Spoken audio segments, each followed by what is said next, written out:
Hi అండి, నమస్తే. Welcome back to ప్రభా వైటీ హోమ్. మీరు కనుక నా ఛానల్కి ఫస్ట్ టైం వస్తే లైక్ చేయండి, షేర్ చేయండి, సబ్స్క్రైబ్ చేసుకోండి.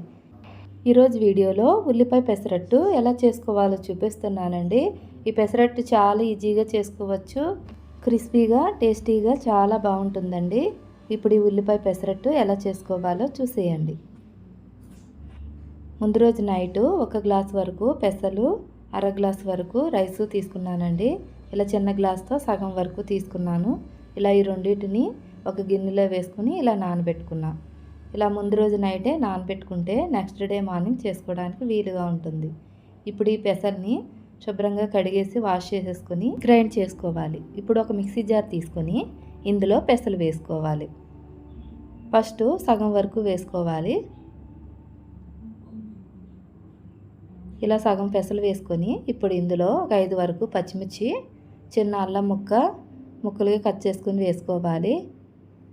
ఇందులోనే రుచికి సరిపడా ఉప్పు, నేను కళ్ళుప్పు వేస్తున్నానండి. ఇప్పుడు మూత పెట్టేసుకుని గ్రైండ్ చేసుకోవాలి. ఇలా ఒకసారి గ్రైండ్ చేసుకున్న తర్వాత ఇప్పుడు ఇందులో కొన్ని నీళ్లు పోసుకొని మళ్ళీ మూత పెట్టుకుని గ్రైండ్ చేసుకోవాలి. ముందే నీళ్లు పోసుకుంటే సరిగ్గా గ్రైండ్ అవ్వదండి. ఇలా సగం గ్రైండ్ చేసుకున్న తర్వాత వాటర్ పోసుకుని గ్రైండ్ చేసుకుంటే ఇలా మెత్తగా అయ్యే వరకు గ్రైండ్ చేసుకోండి, చాలా బాగా వస్తుంది. ఇప్పుడు ఈ పిండిని ఒక గిన్నెలో వేసేసుకోవాలి.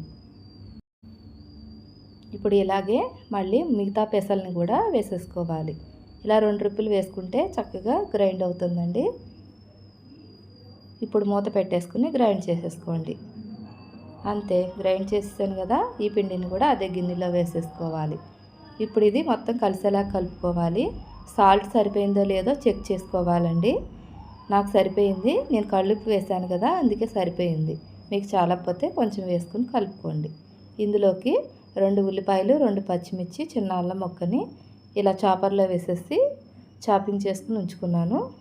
ఇప్పుడు ఉల్లిపాయ ముక్కలు కూడా రెడీ అయిపోయినాయి కదా. ఇప్పుడు స్టవ్ ఆన్ చేసుకుని ప్యాన్ పెట్టుకుని పైన కొన్ని నీళ్లు పోసుకుని ఈ పెనాన్ని శుభ్రంగా తుడుచుకోవాలి. ఇప్పుడు పిండిని కలుపుకొని 2 గంటల వరకు పిండి వేసుకోవాలి. ఇప్పుడు పెసరట్టు పోసుకుందాం. ఇలాగా ఎంత పలచగా వీలైతే అంత పలచగా స్ప్రెడ్ చేసుకోవాలి. ఇలా పెనమంతా స్ప్రెడ్ చేసుకొని ఇప్పుడు ఇందులో ఉల్లిపాయ ముక్కలు వేసుకోవాలి. మీకు ఎన్ని కావాలంటే అన్ని వేసుకోవచ్చండి. ఇప్పుడు పైన కొంచెం జీలకర్ర వేసుకోవాలి. తర్వాత కొంచెం ఆయిల్ ఇలా వేసుకొని చక్కగా ఉల్లిపాయ ముక్కల్ని చక్కగా గట్టితో స్ప్రెడ్ చేసి ఇలా రెడ్ కలర్ వచ్చే వరకు కూడా కాల్చుకోవాలి. ఇదిగోండి, పెసరట్టు రెడీ అయిపోయింది కదా. ప్లేట్లో తీసేసుకుందాం. ఉల్లిపాయ పెసరట్టు ఒక సైడే కాలుస్తారు కదండి.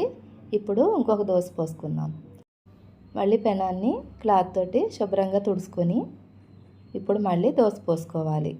ఇలాగా 2 గరిటెల వరకు పిండి తీసుకొని మళ్ళీ ఎంత పలుచగా వీలైతే అంత పలుచగా స్ప్రెడ్ చేసేసుకోవాలి పెనమంతా. ఇలా మీరు ఎన్ని పెసరట్లు కావాలన్నా వేసుకోవచ్చండి. ఇప్పుడు పైన ఉల్లిపాయ ముక్కలు వేసేసుకుందాం. ఇలా ఉల్లిపాయ ముక్కలు సన్నగా ఉంటే చాలా బాగుంటుందండి, అందుకే నేను చాపర్లో వేసి చాప్ చేసుకున్నాను. ఇలా మీరు కుదరదు అనుకుంటే ముక్కలుగా కట్ చేసుకునైనా వేసుకోవచ్చు.